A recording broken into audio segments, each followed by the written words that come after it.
Así mola.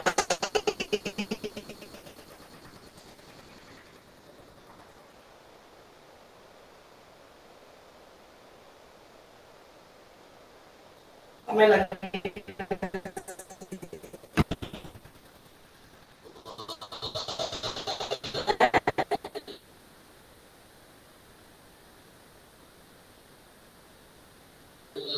Assalamualaikum warahmatullahi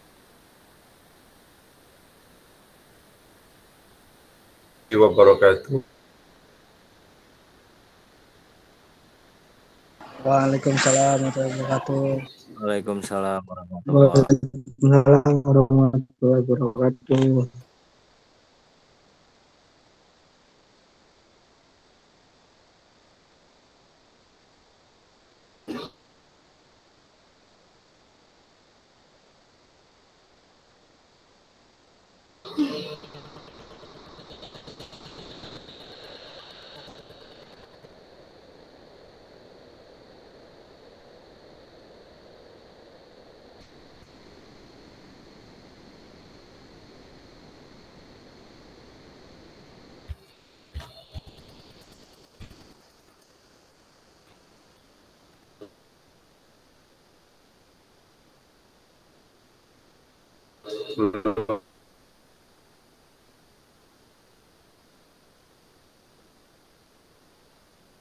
Belum terdengar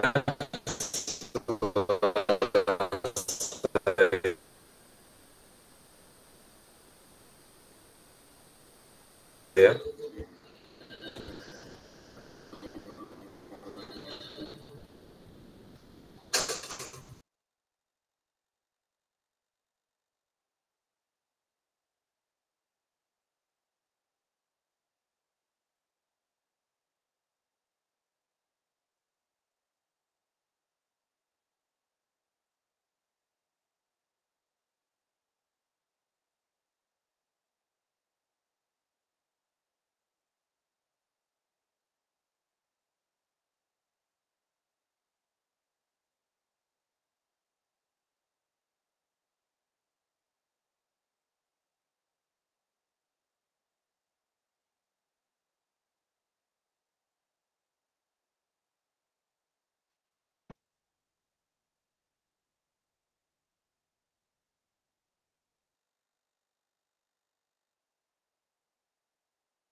Halo,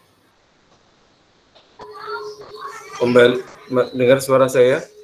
Saya bolak-balik. Dengar Pak, dengar. Ya, maaf ya, saya bolak-balik keluar Zoom. Oke, saya mulai ya. Alhamdulillah, Alhamdulillahilladzi arsala rasulahu bil huda wa dinil haqq liyudhhirahu 'ala dini kullihi wa kafa billahi syahida. Asyhadu an la ilaha illallah wahdahu la syarika lahu wa asyhadu anna Muhammadan abduhu wa rasuluh.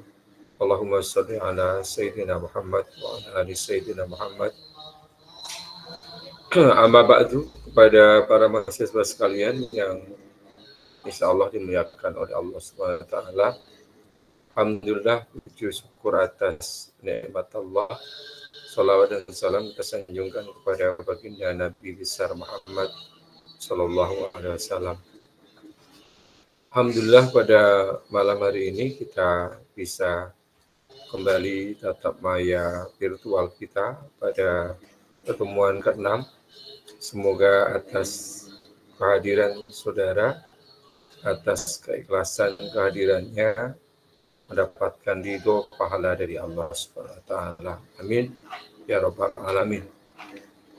Saudara sekalian yang berbahagia, karena bolak-balik saya keluar masuk Zoom, mohon untuk maaf yang sebesar-besarnya, sepertinya jaringan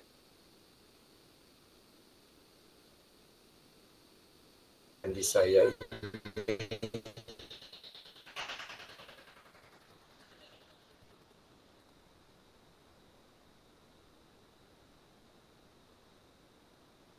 kurang bersama kembali.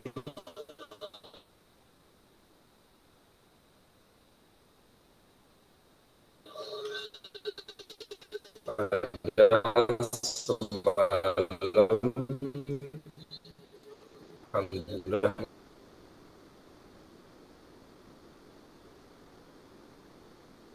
lancar.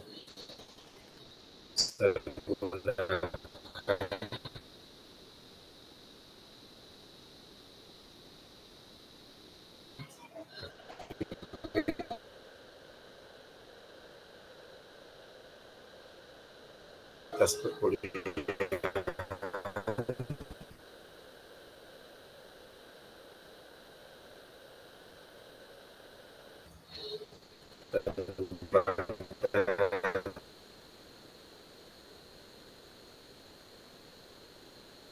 ini kembali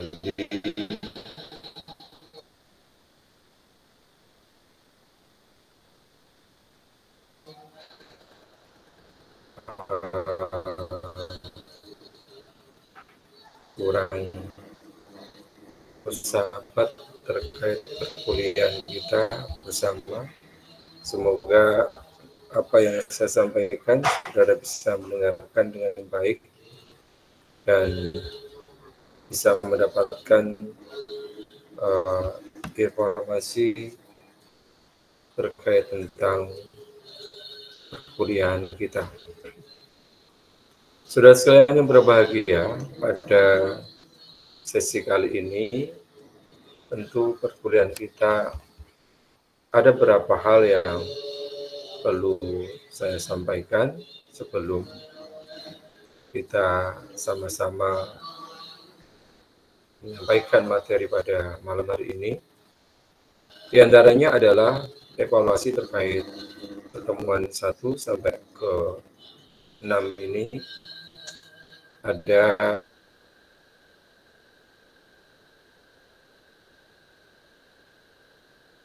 beberapa hal yang perlu saya sampaikan, bagaimana ada beberapa mahasiswa yang masih belum aktif dalam kegiatan perkuliahan, bisa juga karena terkait kesibukan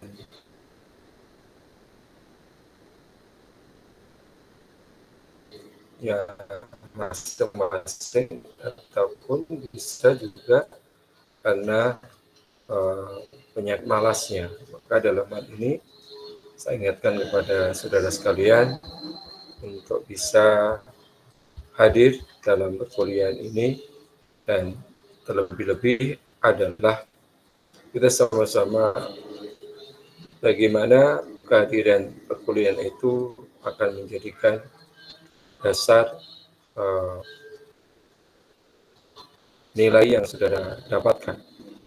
Maka di dalam hal ini, baik itu pertemuan 1 sampai pertemuan ke-6, apabila ada beberapa siswa yang tidak hadir karena hal-hal yang saya sebutkan, maka diharapkan bisa diperbaiki pada pertemuan-pertemuan yang kedepannya.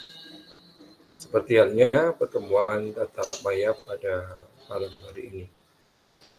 Saudara sekalian yang berbahagia, ada kuis dan forum yang memang harus dikerjakan. Bagi saudara yang tidak mengerjakan, maka bisa menjadikan hal yang tidak terekam aktivitas perkuliahannya. Dan sama juga pada perkuliahan tetap maya pada malam hari ini, saya harapkan saudara bisa melakukan perkuliahan dengan benar, karena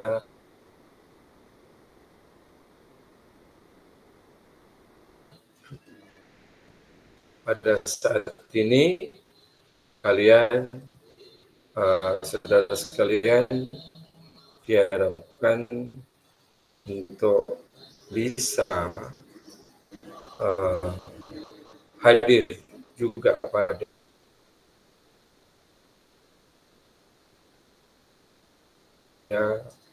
pertemuan tatap maya kali ini. Saudara sekalian yang berbahagia, hari ini akan saya sampaikan materi kita terkait bagaimana tentang modul ke-6. Saya yakin saudara sudah baca dan bisa saudara lihat pada di kuliah online, modul sudah saya sampaikan, dan saudara bisa baca secara teliti, saudara bisa pahami materi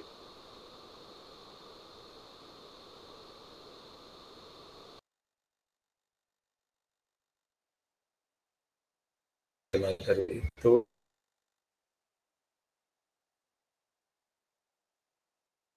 dan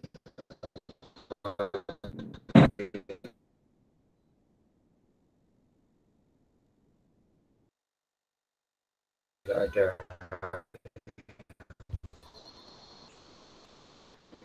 perlu ditanyakan, silakan bisa ditanyakan kepada saya.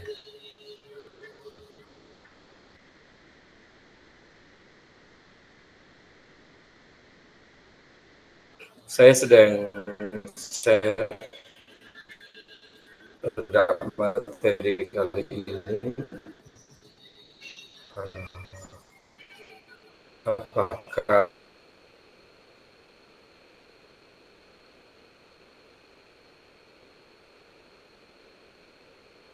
saudara sudah bisa lihat PPT yang ada? Mohon komentarnya.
Siap Bang Hefri sedang berada di studio, guys.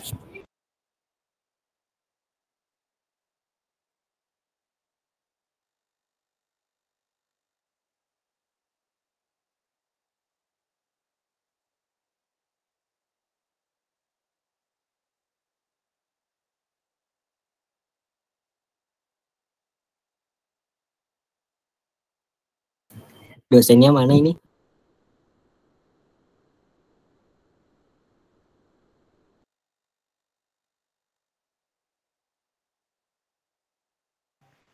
Seperti biasa.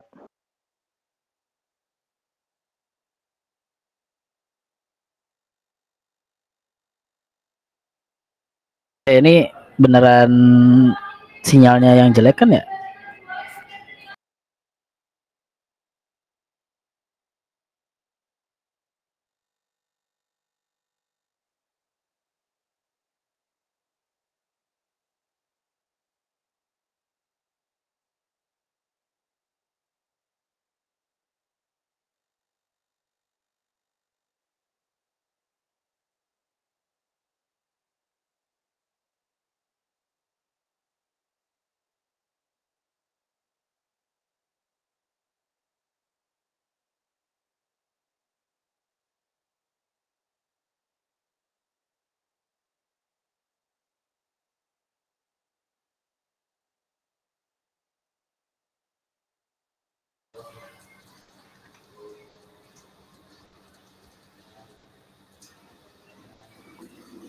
Ya, oke. Kembali saya masuk setelah keluar lagi.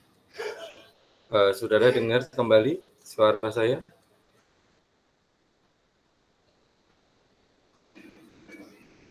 Dengeran Pak. Dengar Pak. Oke, terima kasih. Ketika saya share materi, kembali nge-lag lagi nih. Gimana ya? Oke.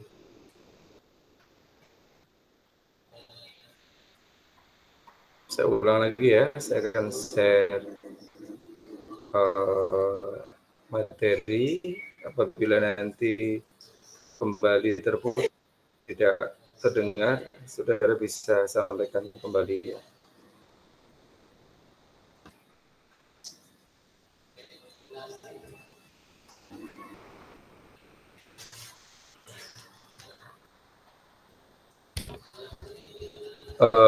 Terdengar suara saya?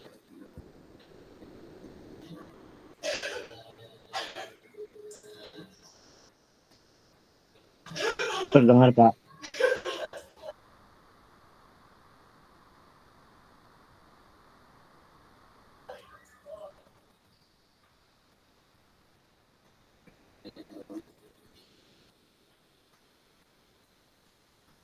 Oke.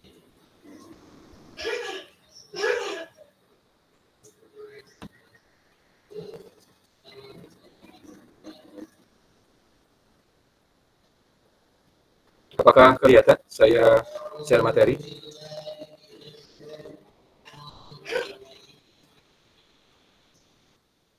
Belum. Ya, oke, saya lanjutkan ya. Mohon izin suaranya. Belum kelihatan? Sudah.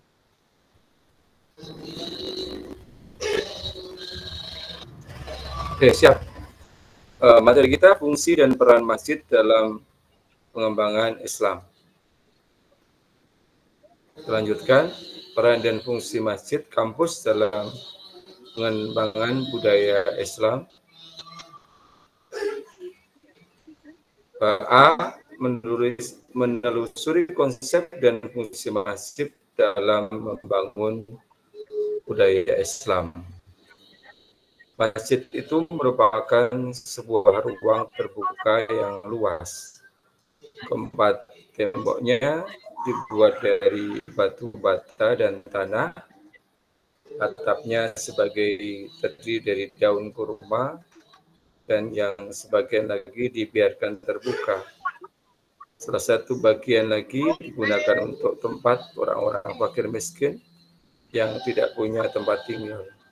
tidak ada penerangan dalam masjid itu. Pada malam hari, hanya pada waktu sholat isya diadakan penerangan dengan membuat jerami, membakar jerami. Yang demikian itu berjalan selama 9 tahun. Ini siapa yang bicara ya?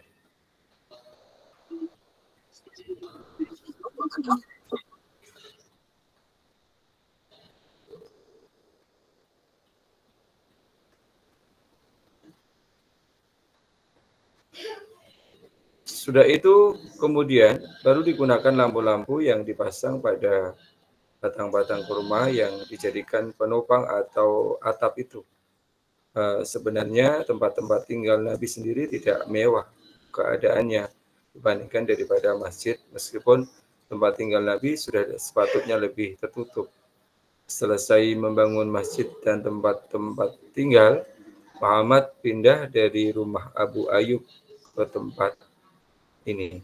Sekarang terpikir olehnya akan kehidupan baru yang harus segera dimulai, yang telah membawanya dan membawa dakwahnya itu harus melangkah lebih lebar. Ia melihat adanya suku-suku yang saling bertentangan dalam kota ini yang tidak dikenal pada saat ia berada di Mekah. Namun ia juga melihat semua kabilah atau suku itu merindukan adanya suatu kehidupan damai dan tentram, jauh dari segala pertentangan dan kebencian yang pada masa lampau telah memecah belah mereka. Kota ini akan membawa ketentraman pada masa yang akan datang, yang diharapkan akan lebih kaya dan lebih terpandang daripada Mekah. Nah, ini adalah tentang penuturan Muhammad Hussein Haikal, penulis buku sejarah hidup Muhammad sebagai berikut, yang menjelaskan bagaimana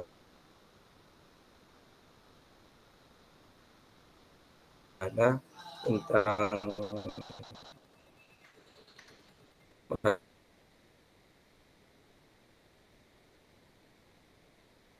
Masjid Nabawi pada waktu awal berdirinya.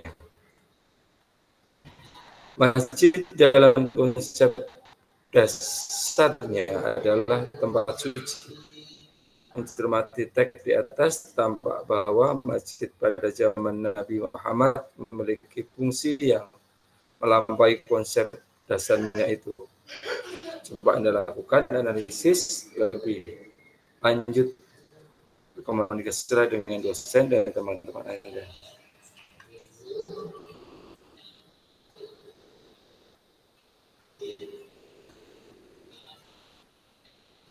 Ini adalah Masjid Quba,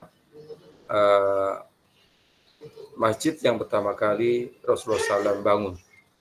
Di dalam Masjid Quba yang tadi itu bermula dari atapnya dari pelepah kurma, daun kurma, dan kalau malam tidak ada penerangan kecuali membakar jerami untuk sebagai penerangan. Maka ini sekarang ya, Masjid Quba sudah begitu megah. Ya, berkaitan dengan Masjid Quba, Allah SWT berfirman dalam Quran surat At-Taubah ayat 108, yang artinya, janganlah kamu bersembahyang dalam masjid itu selama-lamanya. Sesungguhnya masjid yang didirikan atas dasar takwa, Masjid Quba, sejak hari pertama adalah lebih patut kamu bersembahyang di dalamnya. Di dalamnya ada orang-orang yang ingin membersihkan diri, dan sesungguhnya Allah menyukai orang-orang yang bersih. Dalam suatu riwayat dikisahkan bahwa pada bulan Rajab tahun ke-9 Hijriah, ketika Rasulullah SAW bersama umat Islam sedang mempersiapkan diri berangkat ke Tabuk menghadapi invasi Romawi, terdengar kabar bahwa orang-orang munafik secara diam-diam telah membangun masjid di Du'awan. Di masjid inilah mereka mengkonsolidasi diri dengan tujuan tidak mengubah ajaran Allah dan memecah belah kaum muslimin dengan menimbulkan bencana serta kekufuran. Setelah selesai membangun masjid, pemimpin orang-orang munafik itu mendatangi Rasulullah dan mengatakan, kami telah selesai mendirikan masjid. Oleh karena itu, kami mengharapkan engkau menjalankan sholat di masjid kami. Engkau di sini adalah Rasulullah SAW. Karena ajakan itu, maka Allah menurunkan ayat di atas yang melarang Rasulullah SAW beribadah di masjid yang dibangun oleh orang-orang munafik.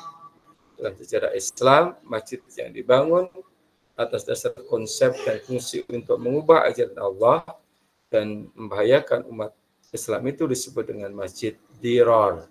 Artinya, masjid bencana, karena didirikan dengan maksud untuk menimbulkan kerusuhan, kerugian, dan bahaya. Adapun Masjid Quba, sebagaimana dinyatakan oleh Allah, merupakan masjid yang dibangun di atas landasan fondasi ketakwaan Nabi Muhammad SAW, kemudian memerintahkan agar Masjid Dirar itu dibakar. Bagaimana masjid di Indonesia?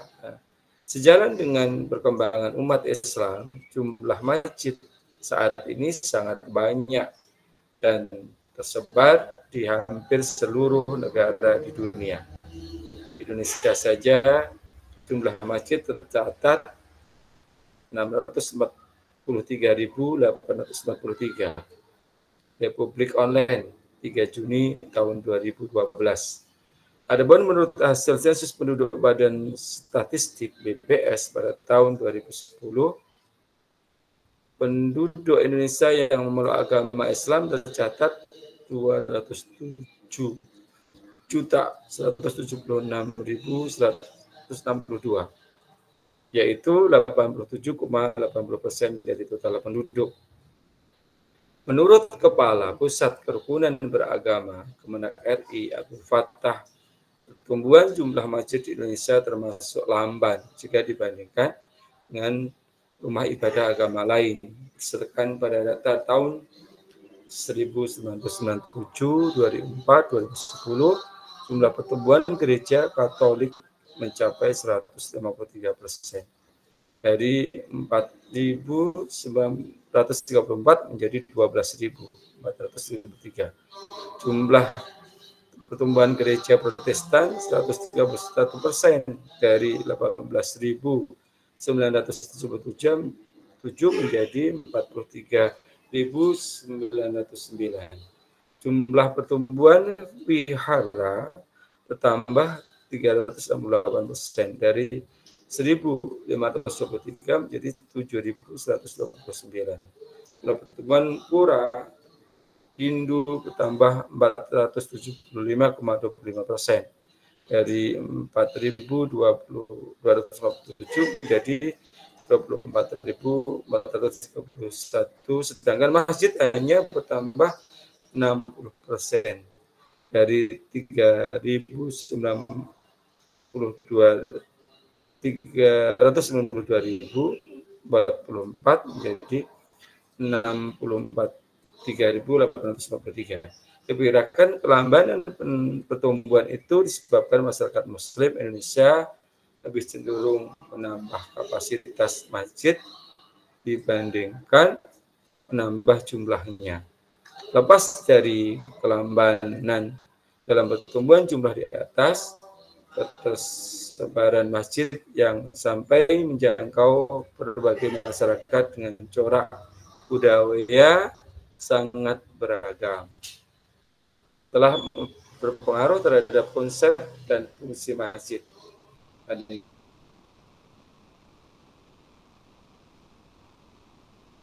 Dengan konsep fungsi masjid pada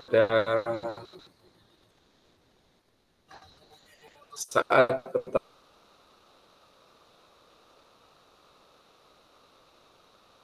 pertama kali masjid didirikan oleh Rasulullah kala itu, dan konsep dan fungsi masjid pada masa dewasa ini. Perhatikan dan cermati masjid berikut. Halo, saudara mendengar suara saya?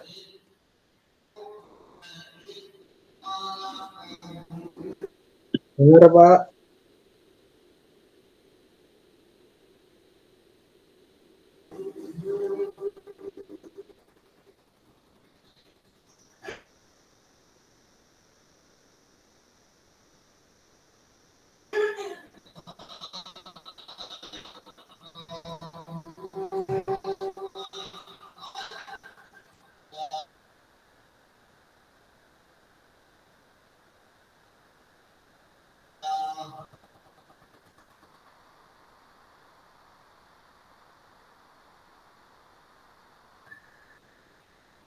Di Indonesia,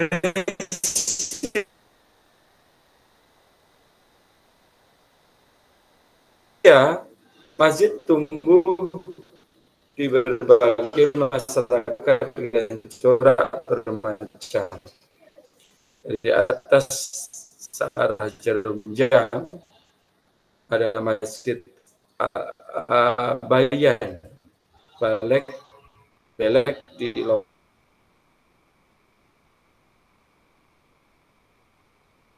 Lombok Utara, merupakan masjid kuno, masjid raya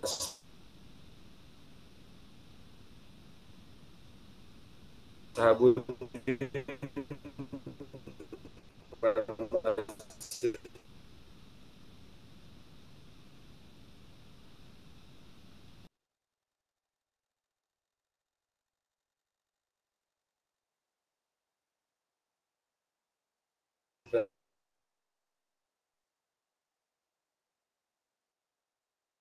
belajar Melayu Riau, Masjid Raya Pasar Atas Bukit Tinggi, dan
Oke, kembali saya bicara. Saya lanjutkan materinya. Mungkin saudara tidak bisa lihat karena tidak saya share, karena biar dengar suara bisa dibuka sendiri saja ya di kuliah online.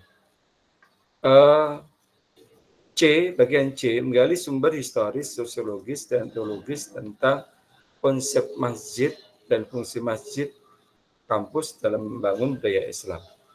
Dengar suara saya, saudara?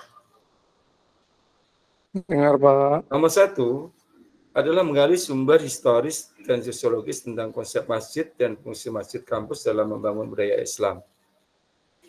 Apa yang Anda ketahui tentang pendirian masjid pada zaman Nabi Muhammad SAW?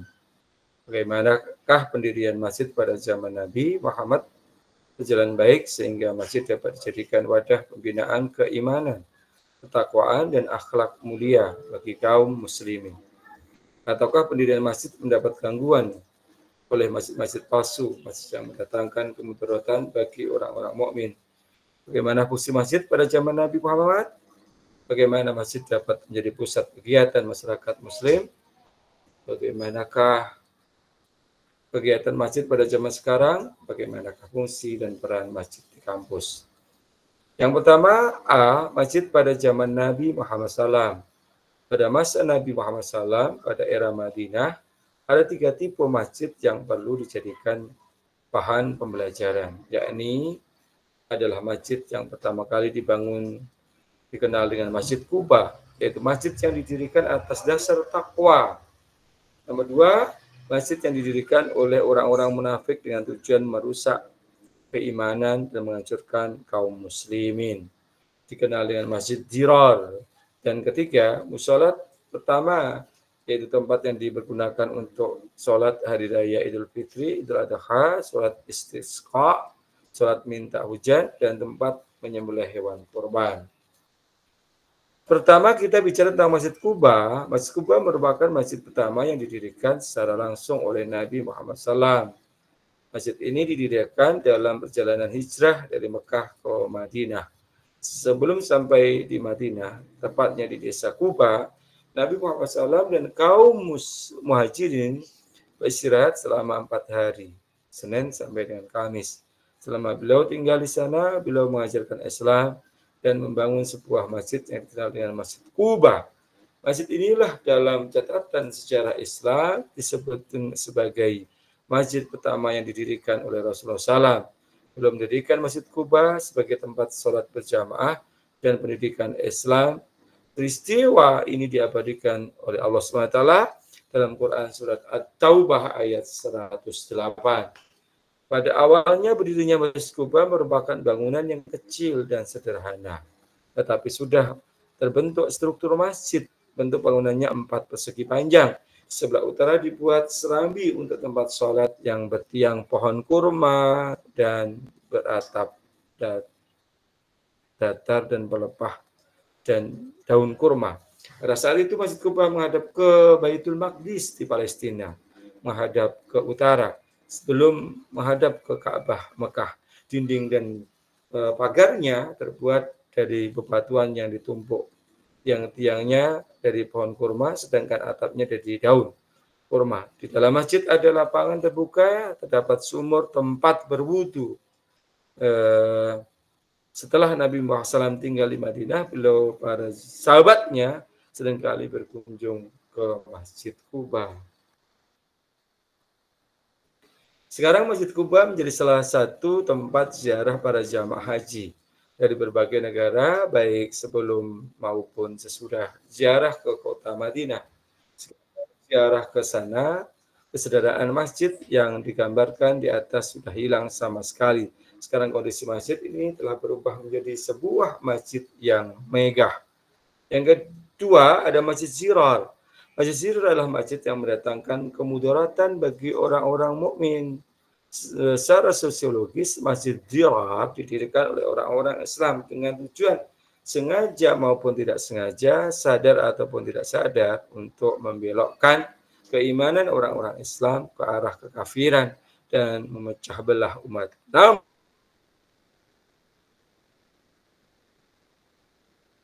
Namun, secara teologis, Masjid Zirar didirikan oleh orang-orang munafik. Perhatikan ayat Al-Quran berikut yang memberitakan pendirian Masjid Zirar. Artinya, kami tidak menghendaki selain kebaikan, dan Allah menjadi saksi bahwa sesungguhnya mereka itu adalah pendusta. Quran surat At-Taubah ayat 107. Perlu dicatat secara khusus di sini bahwa orang-orang munafik itu tidak merasakan dirinya munafik. Dalam ayat tersebut, mereka bersumpah, kami tidak menghendaki selain kebaikan. Artinya, tekad mereka itu yang mereka rasakan untuk berbuat kebaikan, tentu saja kebaikan perspektif mereka. Tetapi di sisi Allah mereka justru berbuat kerusakan. Mereka orang-orang munafik itu memiliki sebuah keyakinan religius dan mereka meyakini berbagai keburukan sedikit demi sedikit akan diterima sebagai kebaikan oleh para pengikut Rasul.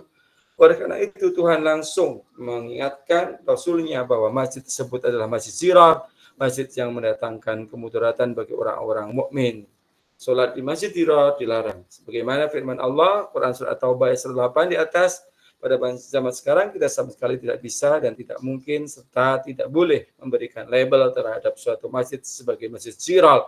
Misalkan hanya karena masjid itu memiliki keyakinan religius yang berbeda dengan kita. Perlu dicatat secara khusus dan perlu diberi garis bawah dengan garis bawah dengan tebal bahwa label masjid Dirar itu hanya diberitahukan oleh Allah Subhanahu wa taala kepada Rasulnya melalui wahyu ilahi.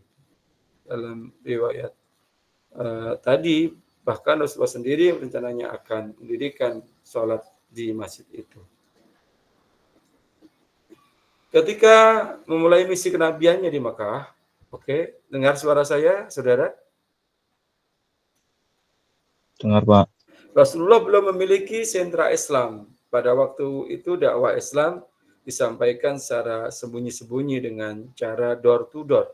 Rasulullah dan pengikut awalnya seperti sepupunya Ali bin Abi Thalib radhiyallahu anhu dan sahabatnya Abu Bakar Siddiq radhiyallahu anhu mengajak karib kerabat dan kolega-koleganya untuk memeluk Islam. Setelah Rasulullah memiliki sedikit pengikut, dakwah Islam dilakukan secara terbuka. Dakwah terkadang dilakukan dengan cara berkumpulnya manusia pada waktu itu dalam tempat jamaah haji, berkumpul dan di pasar-pasar tahunan. Adapun pendidikan Islam secara intensif dilakukan di sebuah rumah sahabat Arqam radhiyallahu anhu, sebuah rumah itu di keramaian Mekah, di luar keramaian Mekah. Dan karenanya tempat aman dari gangguan kafir Quraisy, masyarakat Islam waktu itu memang masih sangat sedikit. Setelah Rasulullah hijrah ke Madinah dan masyarakat Islam terbentuk, Rasulullah langsung mendirikan masjid. Beliau pun bahkan mendirikan sebuah tempat tinggal yang pintunya keluar masuk lewat masjid karena beliau adalah manusia suci, maksum.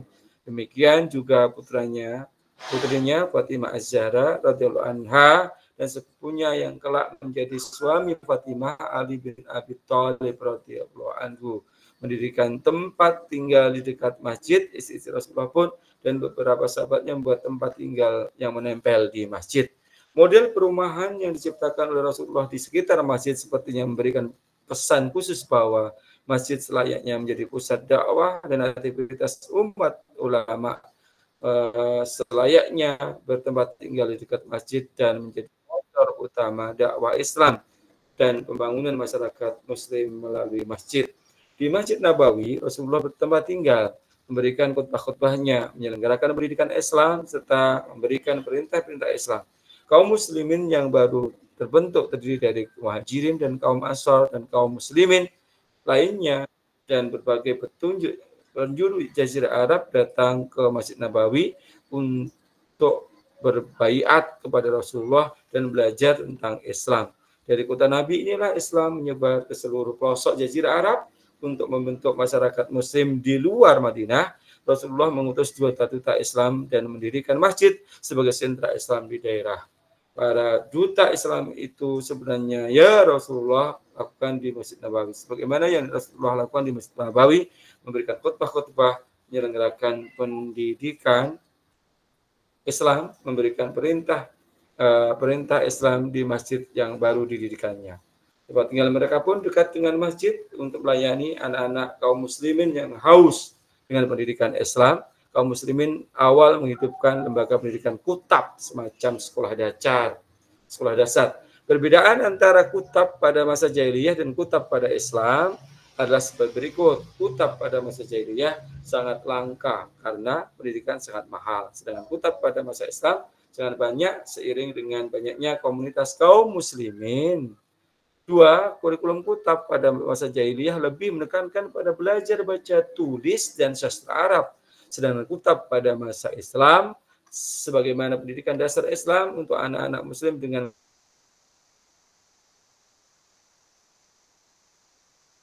menekankan belajar baca tulis Al-Quran dan dasar-dasar agama Islam.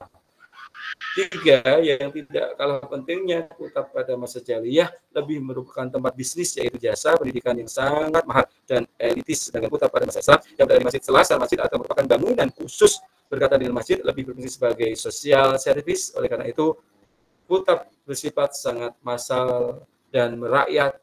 Sahabat-sahabat Nabi Muhammad yang tidak memiliki keluarga di Madinah dan kebanyakan merupakan kaum fakir miskin, tetapi memiliki pengabdian yang sangat besar kepada Nabi Muhammad SAW, bertempat tinggal di selasar Masjid Nabawi. Mereka diberi makan oleh Nabi Muhammad dan para dermawan kaum muslimin Madinah. Mereka bekerja untuk melayani Nabi Muhammad SAW dan membantu meringankan pekerjaan kaum muslimin. Mereka selalu siap diperintah oleh Nabi Muhammad SAW sewaktu-waktu. Mereka itulah ahli sufah. Abu Hurairah, ahli sufah adalah orang Islam yang dianggap tamu-tamu Islam oleh Nabi Muhammad SAW. Mereka tidak mempunyai tempat tinggal dan tidak mempunyai kerabat di Madinah. Mereka bertempat tinggal di halaman atau selasar Masjid Nabawi. Ahli sufah identik dengan orang fakir miskin. Kata suf dapat berarti bulu domba, sehingga istilah ahli sufah mengindikasikan orang-orang yang tidak memiliki harta kecuali hanya satu baju yang terbuat dari bulu domba. Jika mendapatkan sedekah, Nabi Muhammad segera mengirimkan sedekah itu kepada mereka dan beliau tidak mengambil sedikit pun. Kalau mendapat hadiah, Nabi SAW mengirimkannya kepada ahli sufah dan beliau mengambil sedikit atau beliau makan bersama mereka. Di antara ahli sufah itu adalah Abu Hurairah yang kemudian dicatat sejarah sebagai tokoh penting. Dia adalah seorang perawi hadis yang amat populer. Di antara ratusan ribu hadis Nabi Muhammad SAW, banyak hadis yang diriwayatkan oleh Abu Hurairah. Ia masuk Islam pada abad ke-7 Hijriah. Hingga ia mengenal dan bertemu Rasulullah hanya 4 tahun sebelum Nabi Muhammad SAW wafat. Meski waktu bersama-sama dengan Rasulullah tidak lama, Abu Hurairah telah menghafal dan meriwayatkan 5.374 dari hadis Nabi Muhammad SAW. Nama aslinya Abdurrahman bin Syakir al-Dausi. Karena melihara banyak kucing oleh Rasulullah, ia diberi julukan kesayangan, yaitu Abu Hurairah, ayah kucing. Asalnya dari Yaman dan diperkirakan lahir tahun 21 sebelum hijrah. Setelah masuk Islam, ia tinggal di selasar Masjid Nabawi dan menjadi sahabat setia Muhammad dalam berbagai keadaan dan kesempatan, sehingga tidak mengherankan bila ia mendapat banyak ilmu dari Nabi Muhammad SAW. Berdasarkan teks di atas coba menanyakan. C. Masjid sebagai pusat kegiatan masyarakat Muslim. Tidak dapat disangka bahwa masjid sudah merupakan suatu pusat kegiatan masyarakat Muslim. Implikasinya sesuai dengan perkembangan masyarakat, maka berkembang pula fungsi dan peran masjid. Kegiatan masjid pun semakin meluas, mencakup aspek peribadatan dan budaya Islam. Fungsi dan peran masjid yang dari waktu ke waktu terus meluas, memberikan kesadaran dan pemahaman umat Islam. Masya Allah.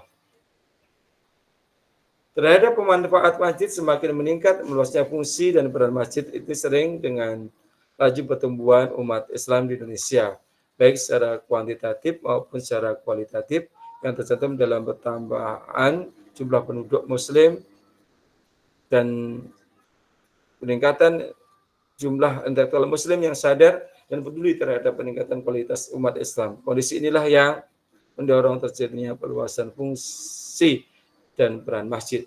Sejak awal pertumbuhnya masjid di Indonesia, pada mulanya dipahami dan difungsikan oleh sebagian besar masyarakat Muslim Indonesia sebagai tempat suci untuk mendekatkan diri kepada Allah melalui ibadah-ibadah khusus. Dan ada yang memahaminya hanya sekedar tempat penyelenggara ibadah sholat saja. Namun sejalan dengan perkembangan pemahaman dan kesadaran masyarakat, masjid tidak lagi dipahami seperti itu. Di tengah kehidupan masyarakat Indonesia, terutama di daerah perkotaan, masjid berfungsi selain sebagai pusat peribadatan, juga sebagai pusat pembinaan umat pendidikan. Masya Allah.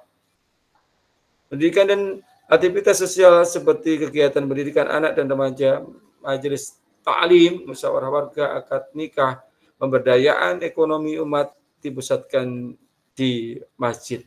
Fungsi dan peran masjid diharapkan masyarakat hingga mampu berperan secara aktif untuk mengayomi dan membina keberagamaan pendidikan dan kesejahteraan.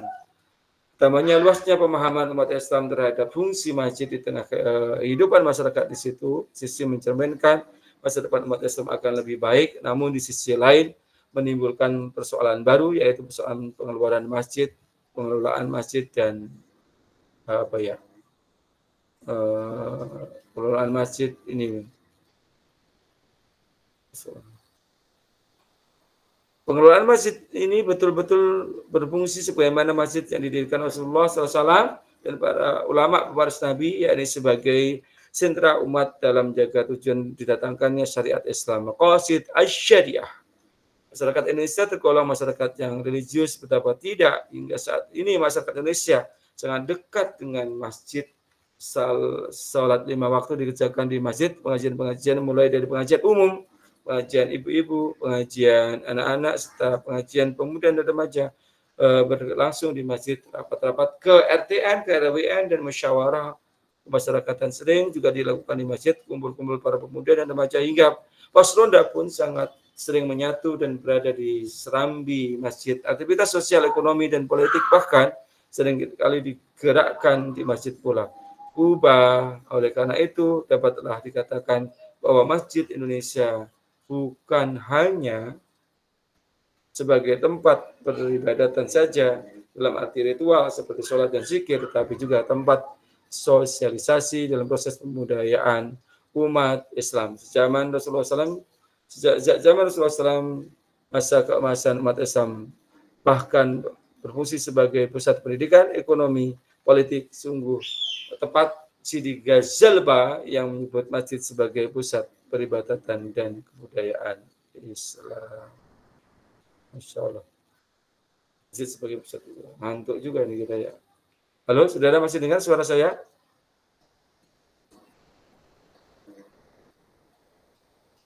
Tes. Dengar Pak, dengar. Siap. Untuk memperbesar syiar Islam, belajar ada gambar beduk tadi ya. Beduk adalah tentu salah satu juga media untuk berdakwah ya. Di setiap masjid biasanya terbentuk suatu kepengurusan, ya. Pengurusan baik formal ataupun non formal dalam wadah Dewan Kemakmuran Masjid atau DKM. Kinerja kepengurusan masjid biasanya berhubungan dengan bangunan fisik masjid, termasuk renovasi, perbaikan kecil-kecilan, perawatan, kebersihan masjid, penjadwalan khatib Jumat, imam, sholat, dan muazin, penjadwalan pengajian umum, pengajian ibu-ibu, pengajian anak-anak, pengajian remaja, pengisian acara dari hari-hari besar Islam, penghimpunan dana keuangan, honorarium, mubalik, terutama mubalik undang dan pengelolaan zakat, infak, sedekah. Nah, sekarang fungsi dan peran masjid kampus. Bagi Anda aktif di masjid kampus, Anda dapat menangkap berbagai pesan dari masjid kampus. Dan bagi Anda yang belum aktif di masjid kampus, Anda pun dapat merasakan penciptaan suasana religius di masjid kampus. Satu, masjid kampus dalam suasana religius.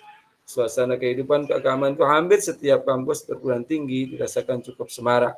Sebelum dikumandangkan azan, terdengar jelas alunan kalam ilahi dari menara masjid kampus itu. Setiap gedung, perkantoran, dan ruang kuliah sebagai isyarat sudah dekatnya waktu sholat, sekaligus sebagai ajakan sholat berjamaah.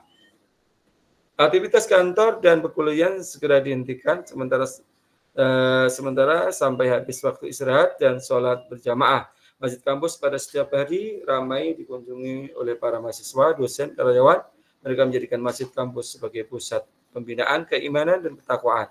Pada setiap hari, tidak terkecuali pada hari libur, kelompok diskusi mahasiswa dilaksanakan sehingga menjadi suasana lingkungan masjid kampus semakin semarak. Banyak mahasiswa dan karyawan yang lebih suka memilih berada di lingkungan masjid untuk menghabiskan waktu istirahat dari aktivitas perkuliahannya. Ada yang sekedar istirahat sambil menunggu waktu sholat berjamaah, ada juga diskusi tentang masalah-masalah keagamaan dan masalah pelajaran. Bahkan bahkan di Serambi Masjid kampus dijadikan tempat mengikat janji para mahasiswa dengan teman-temannya. Fenomena seperti ini merupakan salah satu indikasi kemakmuran masjid kampus. Namun tidak dapat disangkal bahwa ada pula yang sekedar nongkrong di Serambi Masjid hanya untuk melepaskan lelah. Kegiatan-kegiatan yang berjalan di masjid kampus ada yang bersifat rutin, ada yang insidental, kegiatan rutin yang dikoordinasikan oleh masjid, misalnya pengajian mingguan. Tujuan pembinaan ini adalah menerapkan dalam upaya pembinaan salat jamaah. Di antara kegiatan yang dapat dilakukan adalah sebagai berikut: membagikan buku pedoman, mengadakan pengajian singkat, menetapkan jurnal, menempatkan papan petunjuk untuk sholat, kemudian pembinaan sholat Jumat. Sholat Jumat merupakan kegiatan masjid yang paling banyak dikunjungi para jamaah, tetapi paling murah pembiayaannya. Ini disebabkan para jamaah datang sendiri tanpa diundang karena kesadaran para jamaah bahwa sholat Jumat itu wajib, bandingkan dengan kegiatan tabligh akbar yang membutuhkan dana sangat besar. Tetapi sangat disesalkan selama ini khotbah Jumat terkesan asal-asalan tanpa direncanakan. Dengan desain kurikulum yang baik dapat kita saksikan antara lain dari sikap dan perilaku jamaah yang banyak mengantuk. Ada pendapat kalangan sebagian jamaah bahwa isi khotbah Jumat berkisar pada masalah yang sama dan karena itu khotbah Jumat tidak perlu diperhatikan.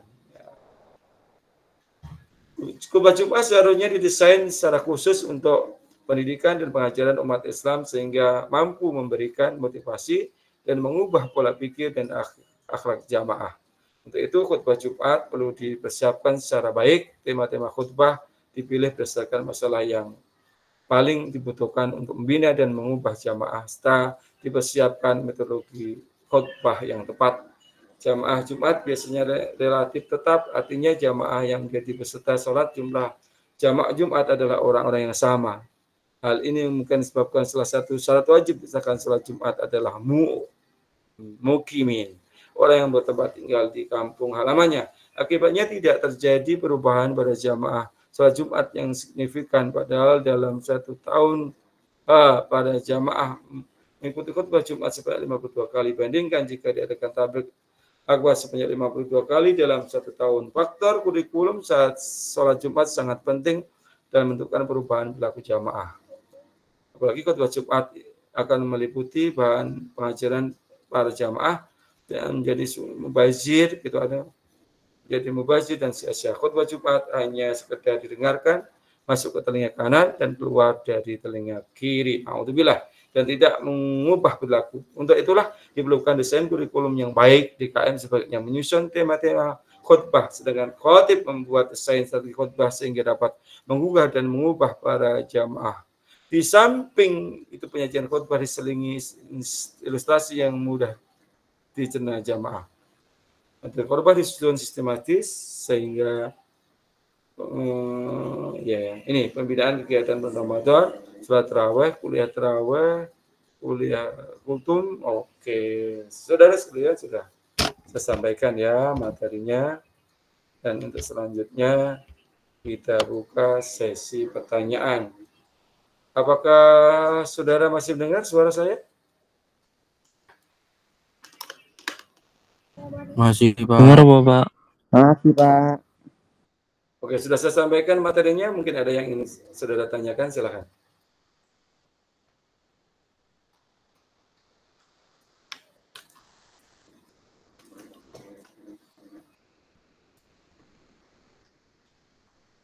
Sebentar. Mohon saya mau absen, kameranya nyalakan, diaktifkan.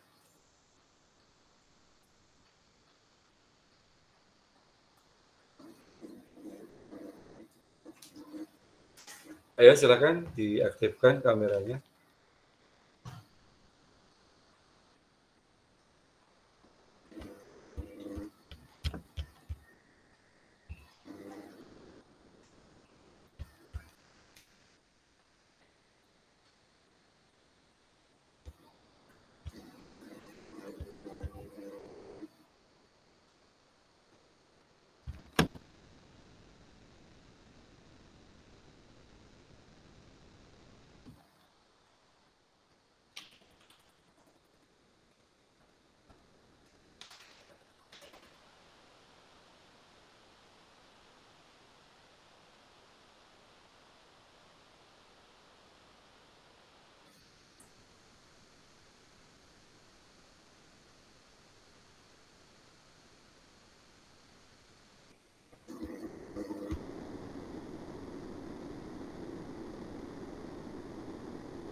Halo, bagaimana? Suara Mas Sampai? Aman Pak, aman.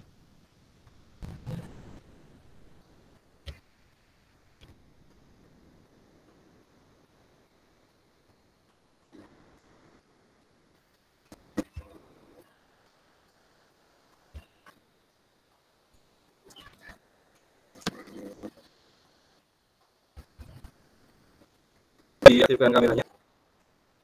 Bisa. Udah.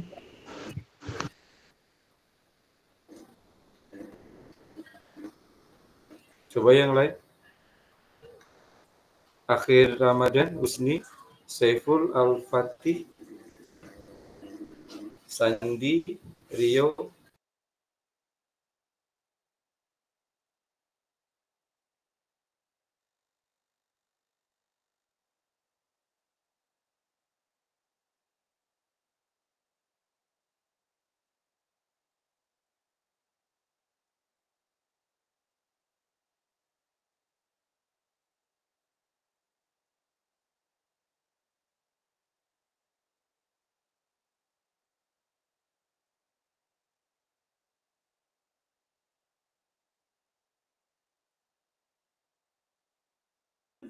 Bang Ipul di mana Bang Ipul?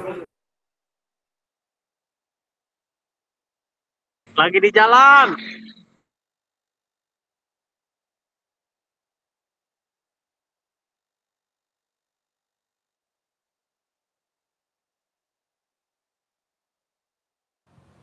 Wah, Bintang ada proyek nih Bintang nih.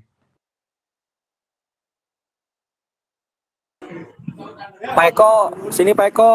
Kahim Pak Eko.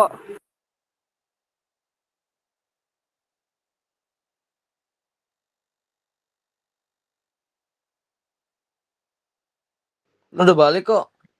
Dosennya kemana ini? Wah, Hepri. Lu kayak studio tuh.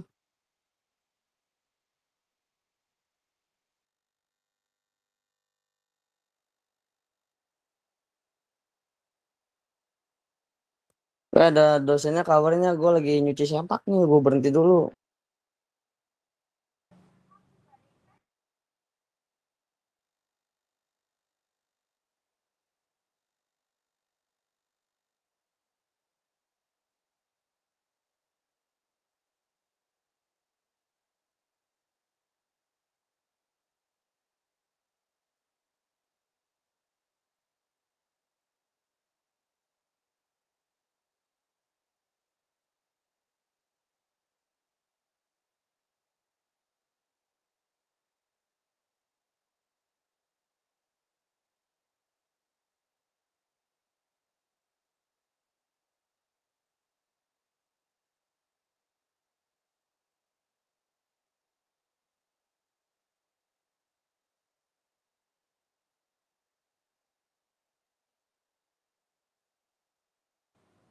Sudah di absen belum Pak?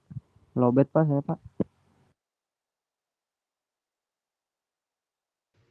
Dosennya aja di mana? Enggak ada dah.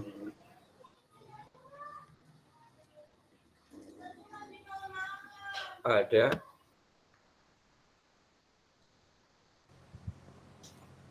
Ada itu Bang. Yo doa biar cepat doa. Belum di absen.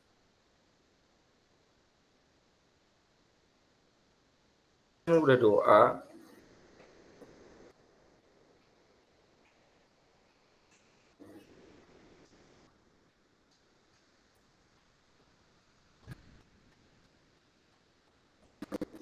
Oke, sudah dengar suara kembali. Sudah Pak, sudah. Sudah Pak, kedengaran. Oke, saya absen ya.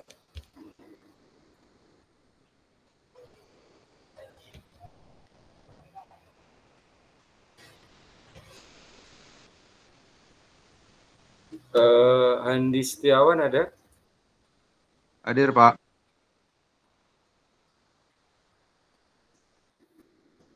Anggita Firdausati Saputri.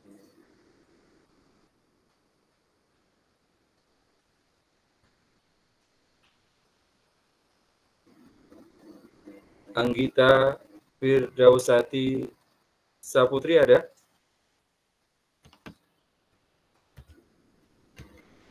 Nggak ada, Pak. Muhammad Saiful.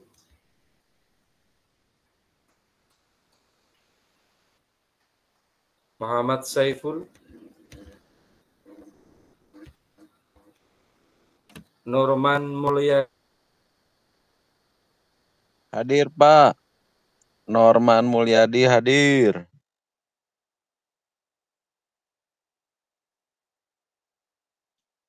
Norman hadir, Pak.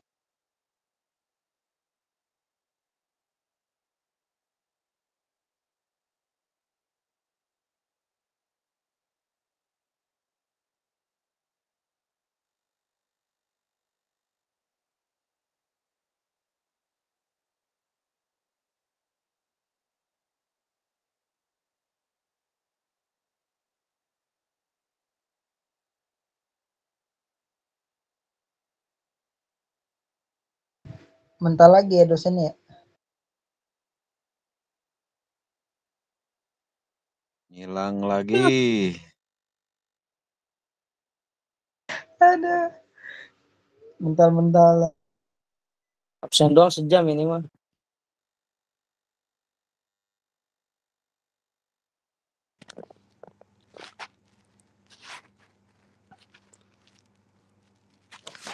Weh Bintang,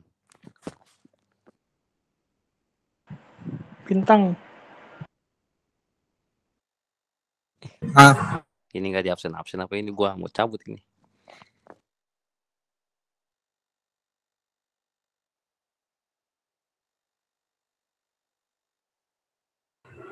Ji, lu lagi di Oyo ya, Ji ya?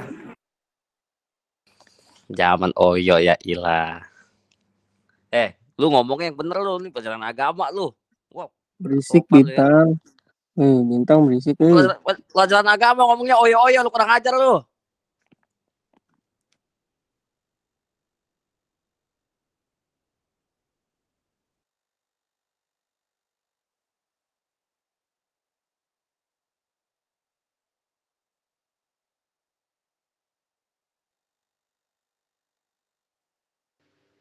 Nitip absen ya, nitip absen satu orang.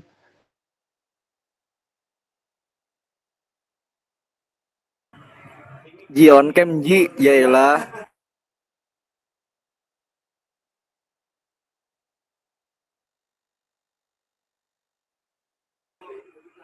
Ada bantal Oyo itu tuh. Astagfirullah, pelajaran agama ngomongnya Oyo. Bintang Rahul Diadi, Pak. Tandain.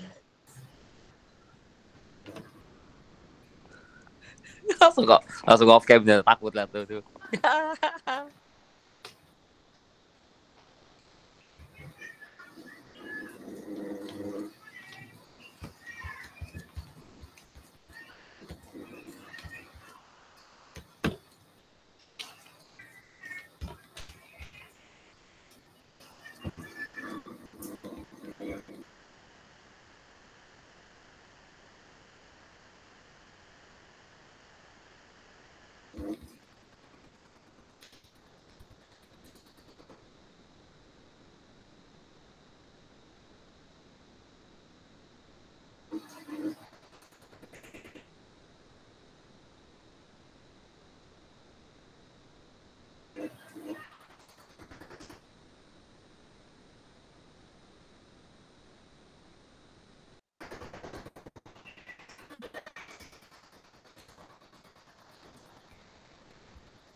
Tadi absen sampai di mana?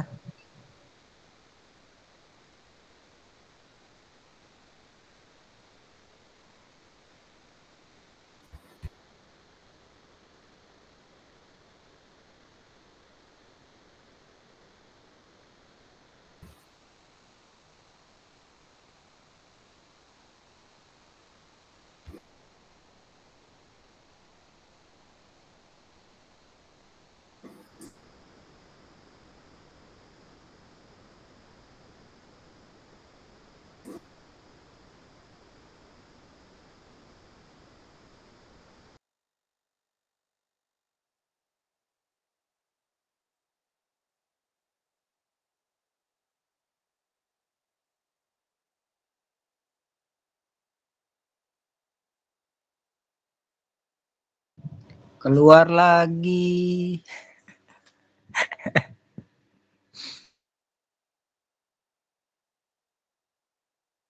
Ji mau di absen Ji. Udah absennya mendingan ini aja, cat aja aturan ya. Mana bintang? Bintang mana bintang? Kenapa? Ini mana ini gak absen ini? Lu mau di absen pakai celana dulu. Coba kita celana. Aman bos.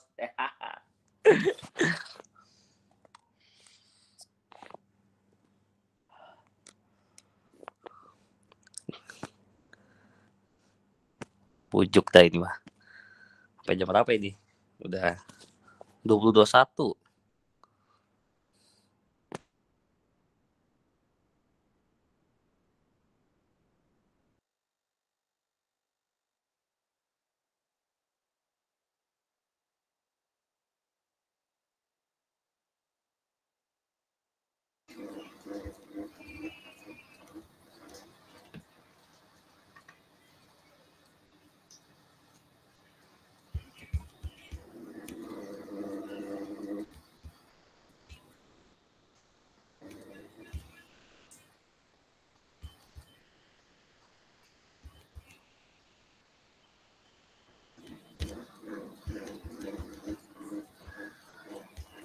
Oke, saudara sekalian.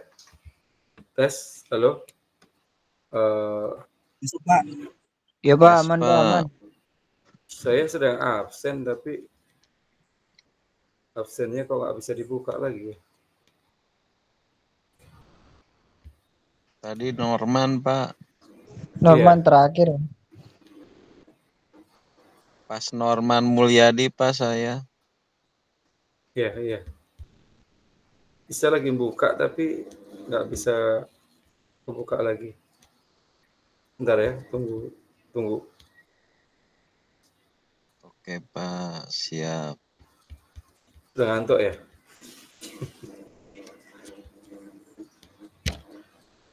Ini kenapa kok nggak klik lagi ini?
Tang, kita absen ya, Tang.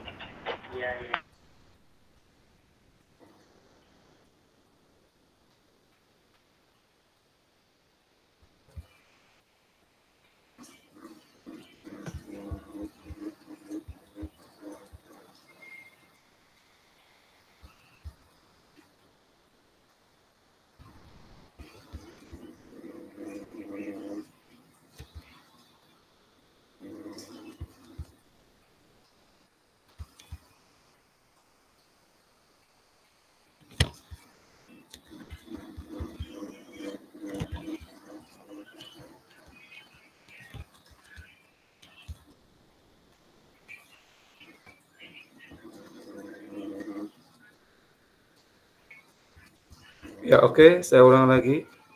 Ada Handi Setiawan, Hadir, Pak.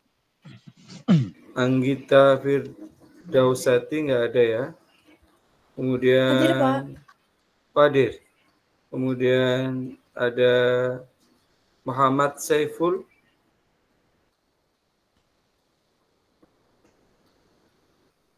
Nurman Mulyadi. Hadir, Pak. Andrian Marsandi. Andrian Marsandi. Galih Priyansah Hardianto. Hadir, Pak. Hadir. Hilal Musahar Nur Hasan. Hadir, Pak. Nuruddin. Hadir, Pak. Iskandar Zulkarnain.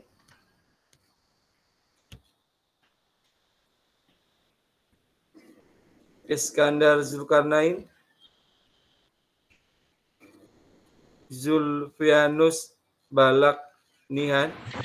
Pak, hadir. Sahrul Ananda Pangestu. Sahrul Ananda Pangestu. Alamsah. Tadi hadir Pak, cuman kayaknya keluar dulu. Alamsah ada nggak? Alamsah izin keluar duluan Pak tadi. Al-Fatih Muhammad Kashir. Hadir Pak, ini Pak. Ardana Giri Darmawan. Hadir, Pak. Eko Ferdianto. Eko Ferdi hadir Pak. Eko Prayitno. Hadir, Pak. Hadir. Khalid Abdullah. Hadir Pak, saya. Rio Suhendro Ahmad Mahmudin. Hadir, Pak. Hadir. Salim At-Tamimi. Hadir Pak, hadir. Ahmad Naji. Ahmad Naji hadir, Pak. Ahmad Ramadhani. Akhir Ramadhani. Hadir, Pak. Bintang Rahul Yandi. Bintang hadir, Pak. Husni Kurniadi.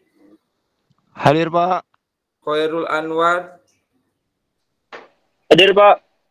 Tengku Hadir, Pak. Alfiansah Umar. Hadir Pak. Wery Septian Hadir, Tanadi. Pak. Hadir. Rifki Nuraulia Hafiz. Rifki hadir, Pak. Rois Sunjaya. Hadir, Pak. Roiman. Hadir, Pak. Sandi Lesmana Prawira. Hadir, Pak, hadir. Lugi Fernando Bastian.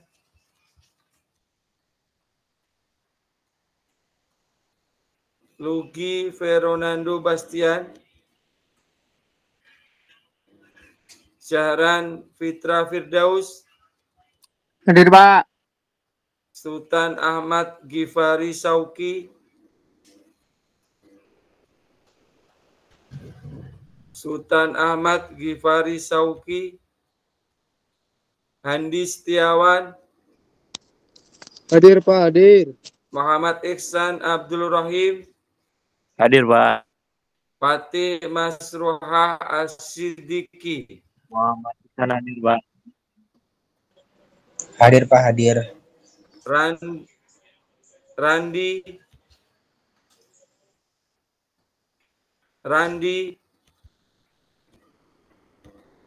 Muhammad Ramadan. Hadir, Pak. Azi Permana. Hadir, Pak. Hadir, Azi Permana. Efri Arjuna Irawan. Hadir Pak. Hadir. Krishna Alfa Widiantoro. Hadir, Pak, hadir. Prima Agung Kurnianto. Hadir, Pak. Hadir. Fauzan Rialdi. Hadir Pak, Fauzan hadir Pak.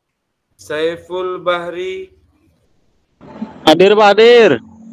Jaya Amin Prastio. Jaya Amin Prastio. Muhammad Rafa Rizkika. Hadir, Pak. Siapa yang belum diabsen?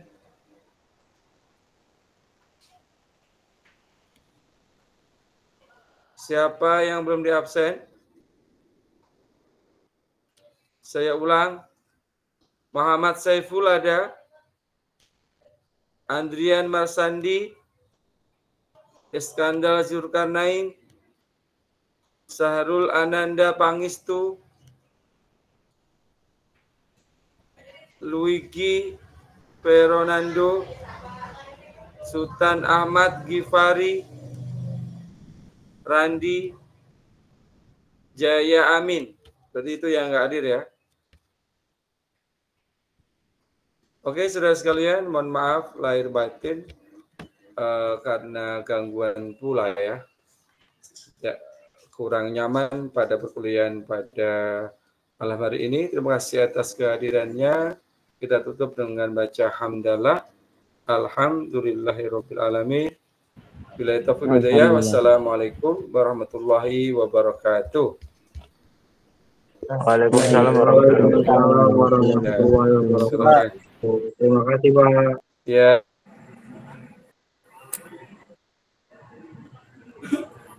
Sama-sama. Assalamualaikum warahmatullahi wabarakatuh. Terima kasih, Pak.